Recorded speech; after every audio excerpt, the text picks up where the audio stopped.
Cody, thank you so much for agreeing to be here, and this isn't actually our first conversation about this topic, so you also provided me with some really helpful written responses to some of these questions, and then you and I talked a bit earlier in the seminary coffee shop about some of these things too, but it will be good to get a lot of your responses on camera. Will you just tell us a little bit about who you are, kind of where you are in life right now, and just general background, stuff like that?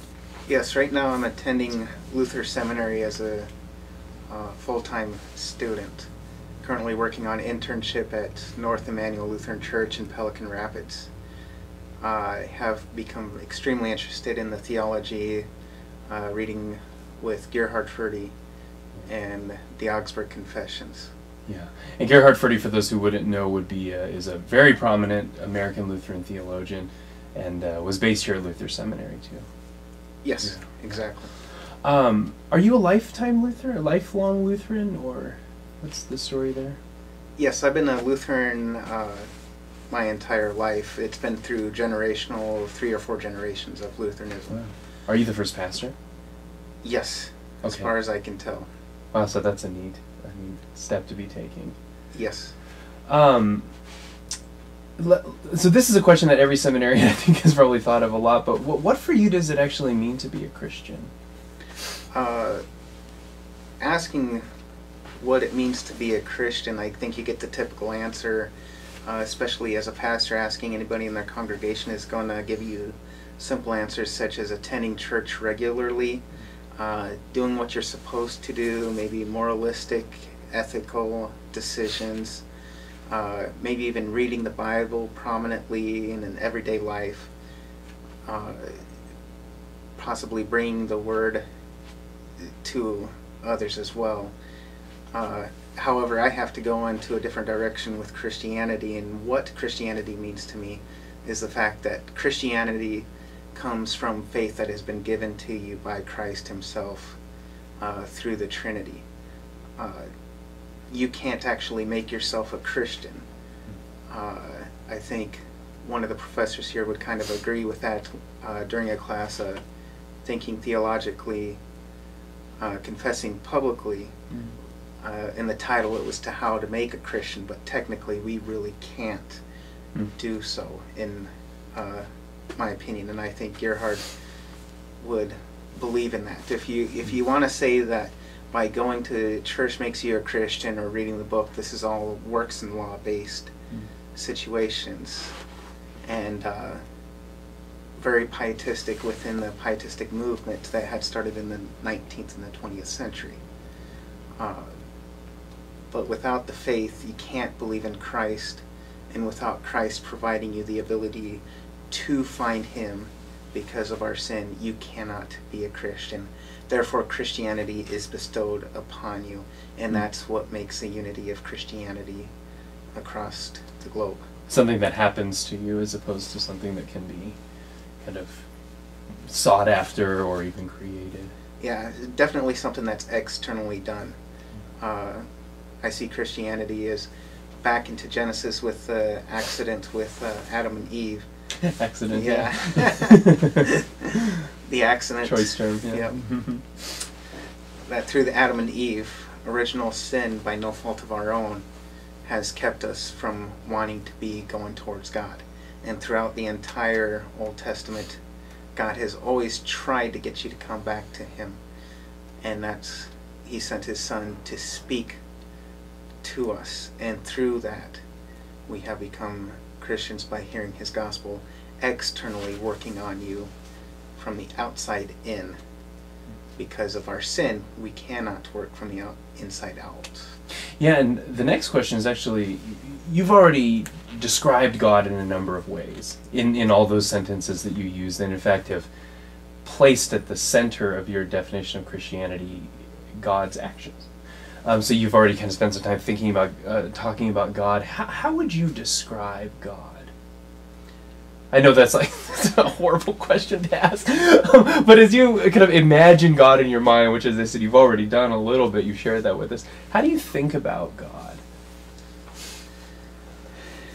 How would I, well, I'd have to stick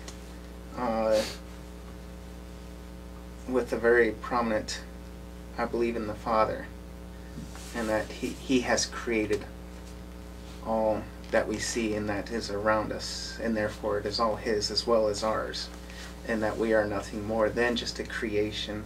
Even giving ourselves a title as far as humans or Homo sapiens has given us too much cred. I would say maybe even street cred. But God being creator of all things is how I see Him. Yes, you would begin with this idea that God has created. Yes, God definitely is at the center.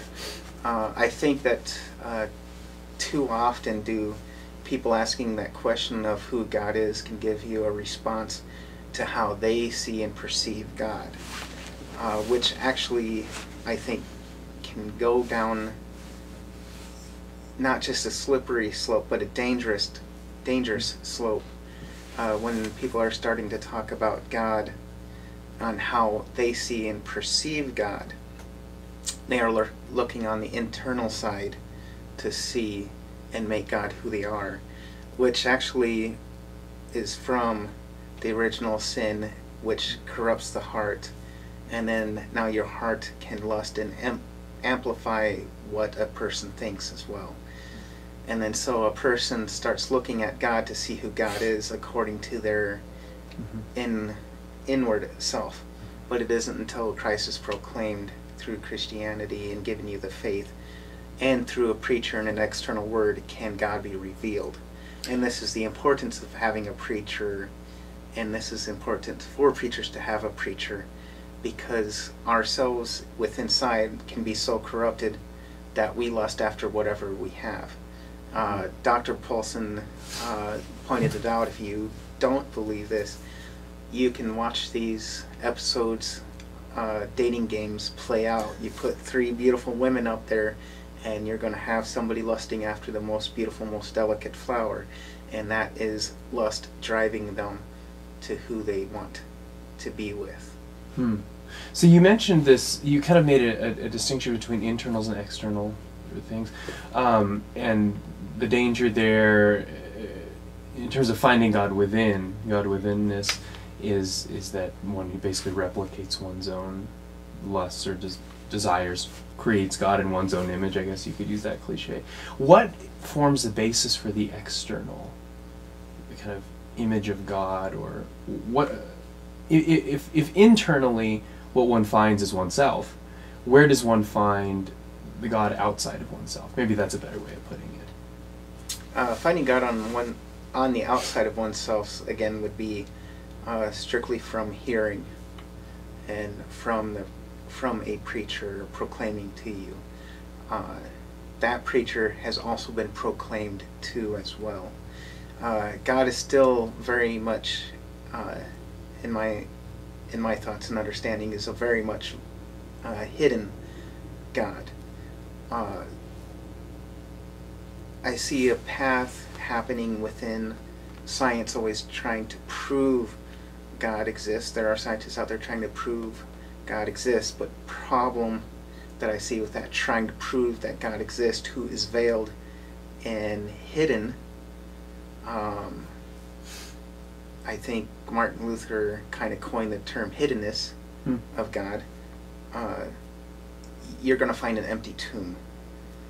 And when you find that empty tomb, it's death.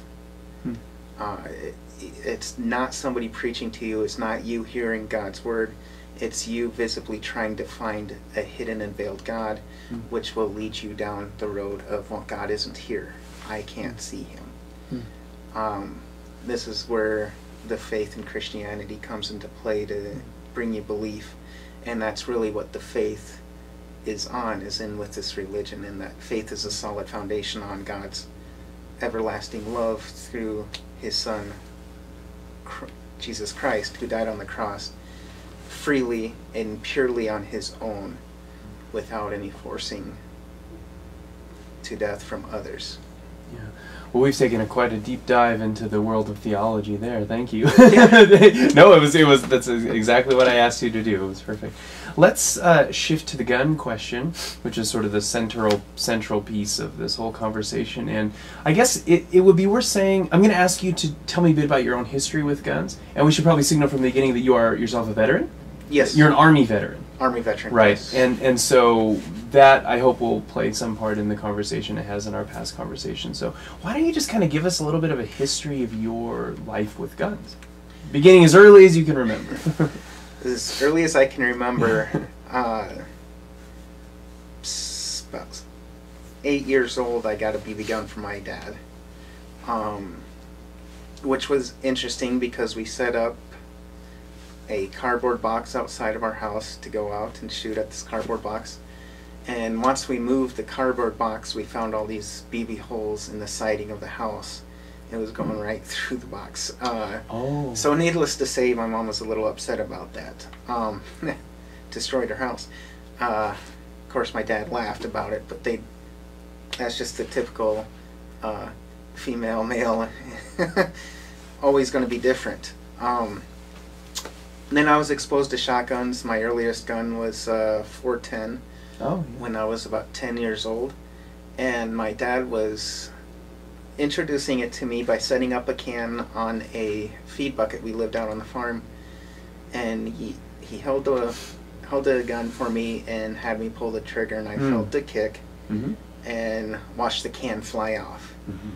And then he spun me around and said, "This is why you never point a gun at a person, loaded or unloaded, because of the power that it has." So that was an opportunity for him to teach you a lesson. It was an opportunity to teach me a lesson, which I thank him dearly for. Did it stick? Do you think it sticks? Yeah. Yes.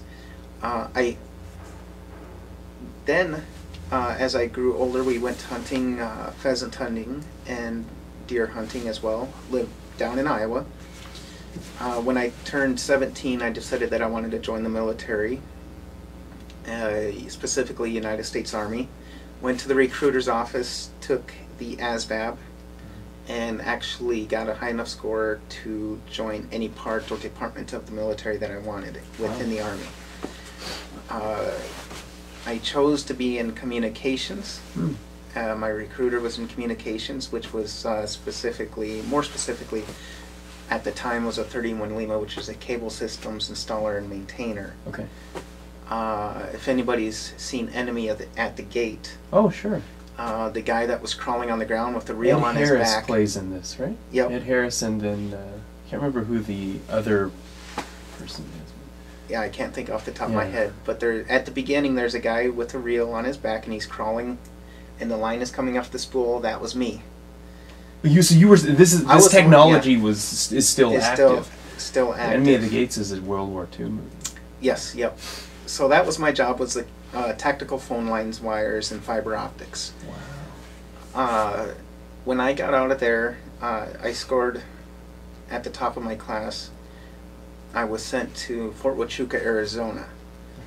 Okay. There they put some of the more promising students. Kind of an elite school for communications people? Well, not a school, but at that time it was my actual duty, first duty station. Okay. And the platoon that I was in, the company, they put me in a platoon that was experimental called the Data Package Platoon, which came about after September 11th. Okay.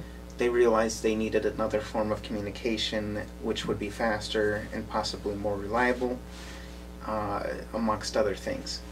And basically that was 2 sets of routers and switches. One would be secure and one would be insecure. The insecure, you could access things like Yahoo Mail. Oh, so this is you're talking about internet connections. Internet connections. Okay. The other one, which would be secure, which would be only the military intranet. There's no hard line to the outside world. Okay. At that time, they told us, going through the recruiter's office, says, doing cable systems, you won't be at the front lines. But I think every single recruiter lies just a smidge. Okay. So when I became part of that data package platoon, was one of the first groups into Iraq in March of 2003. Okay. I was actually supposed to be going to Afghanistan. There were some things that had happened that changed it. It was a 6-month rotation. During that time, operations changed, and the commands had changed. And then in March, the war started. Okay. So I was actually, being one of the first groups in there, we saw plenty of combat, and of course, while you were in there, we saw plenty of it as well. Yeah. So that's my background on that. Sorry, I went a little. No, over no, my no. That's thoughts. fine. That's fine. But That's important. in the military, I was a top shooter as well. That's a particular qualification. Qualification level. for weapons. Yep, Okay. with the M16A2 rifle. Okay. Qualified if I wanted to go into sniper training. Okay. But I stuck with where I was. Yeah. Uh, Maybe your hunting. Do you think some of your background with hunting was helpful in that regard? Yes, absolutely. Yeah. Yep. But actually, I've seen people that didn't know anything about shooting do better than people who claim to be experts. Oh. So, because then they have to retrain Oh. how to do it. No bad habits learned. Right, exactly. Yep. So yes, I was in Iraq for quite some time. Did quite a different operations. A lot of them were classified as well. And the whole time functioning in this as this communications specialist, you stayed within that role for your entire time in the Army? I was in that role the entire time. Yes, but we're always also what they call 11 Bravo, which is soldier first. Okay. And then your job within the military is always second. I see. So we were always fulfilling other responsibilities as well when needed. They would take people from communications to do door-to-door searches as well when you're in such a small group setting. So you had to do a lot of different things that weren't things. just communications based. Right. Yep. My team in particular was only a group of 4 people, and we were able to supply communications for entire brigades out there. Mm-hmm. Mm-hmm. So it's one thing to hunt with Dad, and then it's another thing to bear arms for the sake of within a war. Do you feel like your understanding or view of firearms changed over that? I mean, as you kind of entered into and went through your process in the military? Absolutely. Through the military, we're trained to use the weapons to defend oneself and defend the person next to you. But it's, again, like anything else, it's kind of a last resort. You don't want to use it when you don't need to or don't want to or don't have to. However, sometimes it becomes, that kind of question becomes irrelevant. You need to do it to protect yourself. The big question that a lot of soldiers today in the military that do face this conundrum of, I'm a Christian, I'm here to defend my country. And they do ask you, do you have a bound conscience? Meaning, can you shoot a weapon at somebody else? The military asks you this question? And the military asks you that question. Interesting. At what point in your training? Right at the beginning. Okay. And then just for entrance, and then they will ask you again in basic training, and then they ask you before you deploy. If you answer that you are bound, that you cannot do it, a conscientious objector. Objector, okay, that's a similar kind Yep, of language. conscientious objector. If at that point, after you made it through basic training and everything, then before they send you out and you say, yes, I'm a conscientious objector, there's some repercussions from that because that meant you lied the first few times that they had asked you. But for myself, being over there, knowing the job that needs to be done as a Christian and seeing what was going on around you does create a big problem. How would you describe that problem? Well, What is the actual problem? I well, growing up, you never point a gun at somebody. So back to Dad's lesson. Back to Dad's lesson. Yeah. And you can go look in, atheism has their own discussion of moralism and what is right. You'll have people argue that, well, this is for not to shoot people. The reason you don't do it is because we've evolved that way, because we realize that if we do that, there's a retaliation, and then it's a survival of the fittest kind of deal, which all end up having fallacies on their own. But for me in particular, as a Christian, it was a little bit tougher in the way my dad had raised me as well. Right. Keep talking, I just have to adjust something. Yep. So the problem that you're describing has to do with upbringing. It also has to do with the value of human life, I suppose. But yep. Did you ever come to a point where that tension was no longer present for you? No, for me it was a lot of prayer, and reading of Scripture. And here's the thing: in the Scripture, we do have a duty from God, and it goes back to Genesis as well, that we are to take care of His creation and His earth.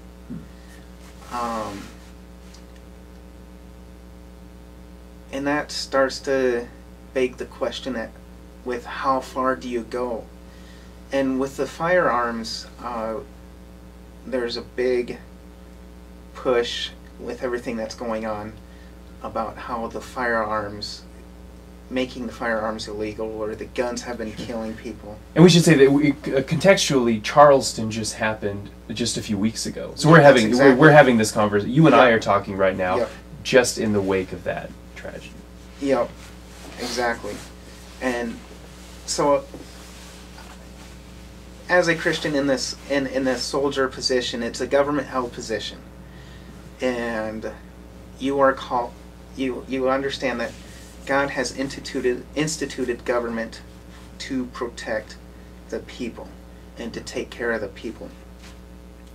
And you are filling a vocation at that point when you are within the military. And I came to the understanding that using the weapons in a way as a Christian to help protect creation, God's creation, you're understanding that you are actually fulfilling a duty. Maybe it's not a duty that we all like, and there's certain people that cannot do it or come to bring to it, and I completely understand that. Of course, I'm all for, I would much rather have it peacefully. At points, you're playing with threats of evil that do not want to play by the same rules. And that was also one of our problems in the military, in the Army, with Iraq. Geneva Convention, we are not to fire on schools or mosques. At one point they changed it to you can't fire back unless you see a muzzle flash. Well, this was a kind of rule of engagement. Rule of engagement, yeah. It becomes very hard when you have an enemy using mosques in schools to shoot from and use it as a stronghold point at the soldiers. Do you fire back? And that's also within understanding of doing harm to another human being. Is there ever actually a good time to call and say, I have to protect God's creation? We're also in the time of ISIS right now, which is a big thing going on, killing Christians. For me, I'm having a problem understanding back into the concentration camps when everybody was calling and begging America to come in to help because of all these people being killed by Hitler. And when America comes in to help take over Hitler, well, now you hear the stories of America should have been there earlier and done something earlier. Now we're at a time where things like this, and with ISIS and Hitler, a lot of people didn't realize Hitler was killing thousands and thousands and thousands of people. ISIS is now killing people that do not have the same viewpoint. At what time now do we step in against ISIS and put boots on the ground to defend not just the Christians, but other people who may not agree with them either? Continuing to let them to destroy God's creation and other humans is just as much as sitting back as it was in the concentration camps. But there has definitely been a millennial shift in viewpoints between World War II and stuff going on right now. And quite a few wars in between now and then, or then and now. Yes. To kind of, maybe change views about U.S. intervention. Right.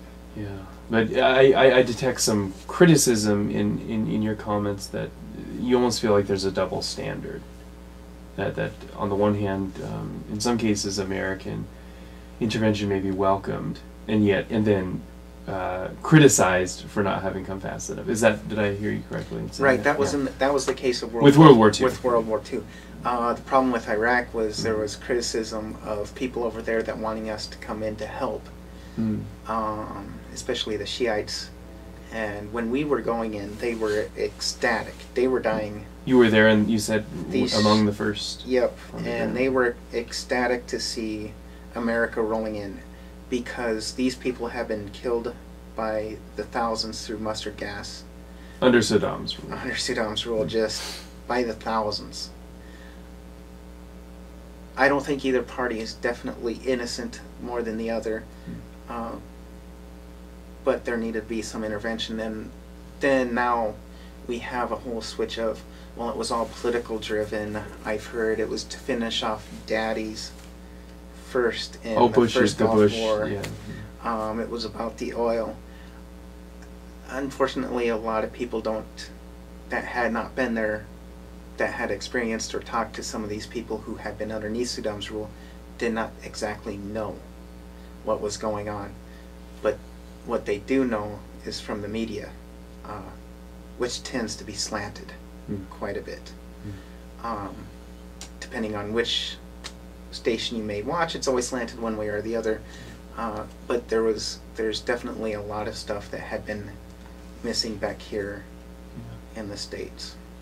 So is it right for me to say that while you saw your role as a soldier as fulfilling a vocation, even a vocation that that God has created, namely government, which is there to protect, as you said, that even knowing that, there was still this kind of tension within you about the fact that you were, part of your vocation involved lethal force, or at the very least the enablement of other people to, and probably yourself as well.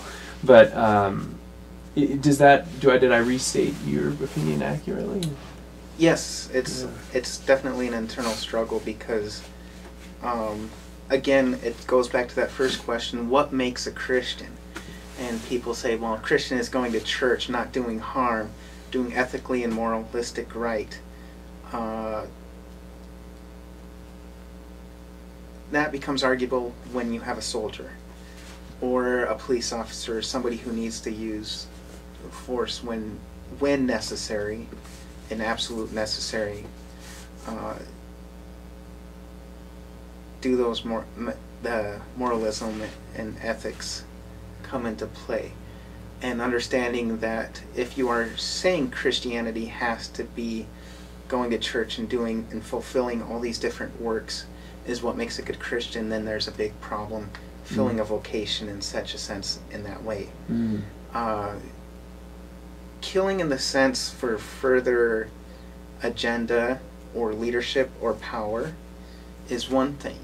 Going in as a Christian who has been able to hear the gospel and preached to and saved through the term eschatology, more theology. When you are born anew, you are no longer doing this for a advancement in your political career. Oh, I see.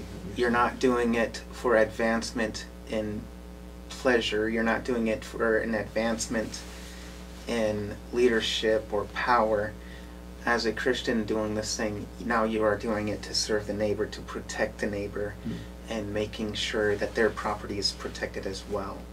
And you can look at that in the last few commandments as well. It's not just about envy or being envious of the neighbor, but it is also making sure that their property is protected, even from unrightly taking of that property. Yeah, and you're really as well. talking here about Luther's exposition of the coveting commandment. Yeah. Commandments that one should. For him, it's never just prohibition. There's always a kind of positive thing that one should be doing to ensure the well-being of the neighbor. Exactly. Yeah, That's yeah. well-being of the neighbor, Yeah. and where I see the firearms coming into play I see. Yeah. is using the firearms when you're doing it for the well-being of the neighbor, and those people are the ones who are in trouble that you're trying to protect, the innocent party. Now, are you a reservist? I am not a reservist. You're okay. I wasn't sure if you were still kind of halfway in. No. You know, so you are fully within civilian life now. Yes, fully in civilian life. Yeah, and so your vocation has on some level shifted. It has shifted. Your father, husband, Yes. student, soon to be pastor. We've been talking about firearms mostly in the context of this military vocation. Does your view shift now that your vocation has really taken on a different tone? Your view around firearms in particular? No. Okay. I don't. You know, placing firearms, whether you should be allowed to have them or not, I think the Pope has come out and said something about that. Is that right? I didn't know that. I need to know. Something about manufacturing weapons. You can't be a Christian. Okay. I see where a lot of points are coming from, that if that was not there, then there would be no problem with things that happen like in South Carolina. And the problem is, if you're wanting to try to make a statement to bring out the firearms, you're making the assumption that the firearms have some kind of action within these causes. And on a theological viewpoint, that just doesn't work. Sin and original sin is where such things are becoming a bad issue. Does that make sense? I think so. In our let me try and bring out something from our earlier conversation. Yes. Earlier you described firearms as something that are ethically neutral. They don't have any agency on their own apart from a human, sort of utilizing them either for ill or for good. Right. Is that are you saying the same thing Yes, now? yes. Okay.